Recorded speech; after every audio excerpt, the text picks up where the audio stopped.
ಆ ಶೃಂಗೇರಿಯ ಶಾರದಾದೇವಿಯ ಮರಳಿಗೆ ಒಂದು ಓದ್ತಿದ್ದೇವೆ ಅಂದ್ರೆ ನಾನಾ ರೀತಿಯ ಕಾಲೇಜುಗಳು ಇಲ್ಲಿದೆ.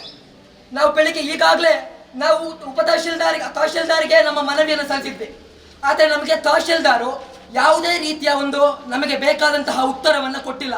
ನಾವೇನೊಂದು ಪ್ರತಿಭಟನೆ ಮಾಡಿದ್ವಿ, ಅದನ್ನ ಪ್ರತಿಭಟನೆ ಅಂತ ಹೇಳಿ ಒಂದು ಹೆಡ್ಡಿಂಗ್ ಹಾಕಿ ಸೈಡಲ್ಲಿ ತೆಗೆದಿಟ್ಟಿದ್ದಾರೆ ಅನ್ನೋಂಥ ನಮಗೆ ಒಂದು ಅನುಮಾನ ಬರ್ತಿದೆ.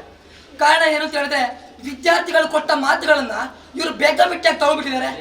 ನಾವು ಮನವಿಯನ್ನು ಸಲ್ಲಿಸಿರೋದು, ಹೋರಾಟವನ್ನು ಮಾಡಿ ಮನವಿಯನ್ನು ಸಲ್ಲಿಸಿ ಎಷ್ಟೋ ವಿಚಾರಗಳ ಮೂಲಕ, ಎಷ್ಟೋ ಒಂದು ಹೋರಾಟಗಳ ಮೂಲಕ ಇವರಿಗೆ ವಿಷಯವನ್ನು ತಲುಪಿಸಿ ಇವರ ಕಾಲು ಬುಡದತ್ರ ಹೋದ್ರೂ ಸಮೇತ ಇವತ್ತು ನಮ್ಮ ವಿದ್ಯಾರ್ಥಿಗಳನ್ನು ಇವರು ಕಾಲಿಗೆ ಹಾಕುವ ಚಪ್ಪಲಿ ರೀತಿಯಲ್ಲಿ ನೋಡ್ತಿದ್ದಾರೆ.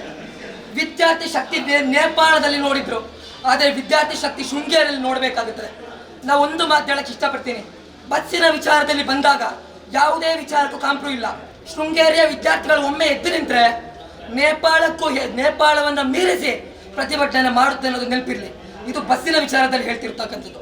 ಚಿಕ್ಕಮಗಳೂರಿಂದ ಕಡಬಗೆರೆಯಿಂದ ಬಾಳೆಹೊನ್ನೂರಿಂದ ಶೃಂಗೇರಿ ಆಗಿರ್ಬೋದು, ಜೈಪುರ ಆಗಿರ್ಬೋದು, ಹರಿಹರಪುರದಿಂದ ಶೃಂಗೇರಿಗೆ ಬರ್ತಕ್ಕಂಥದ್ದು, ಕಮ್ಮರಡ್ಡಿಯಿಂದ ಶೃಂಗೇರಿಗೆ ಬರ್ತಕ್ಕಂಥ ಬಸ್ಸುಗಳು ಒಂದು ಬರುತ್ತೆ, ಎರಡು ಬರುತ್ತೆ.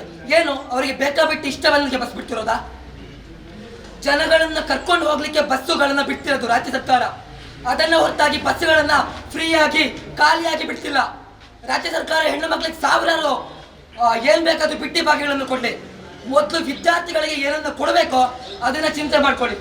ರಾಜ್ಯ ಸರ್ಕಾರಕ್ಕೆ APVP ಮೂಲಕ ನಾನು ಮನವಿ ಮಾಡ್ತಿದ್ದೇನೆ. ಇನ್ನು ನಮಗೆ ಬಸ್ಸಿನ ಸಮಸ್ಯೆ ಆದ್ರೆ ನಾವು ಯಾವುದೇ ಕಾರಣಕ್ಕೂ ಸುಮ್ಮನಿರೋದಿಲ್ಲ. ವಿದ್ಯಾರ್ಥಿಗಳು ಉಗ್ರ ಹೋರಾಟವನ್ನು ಮಾಡ್ತಾರೆ.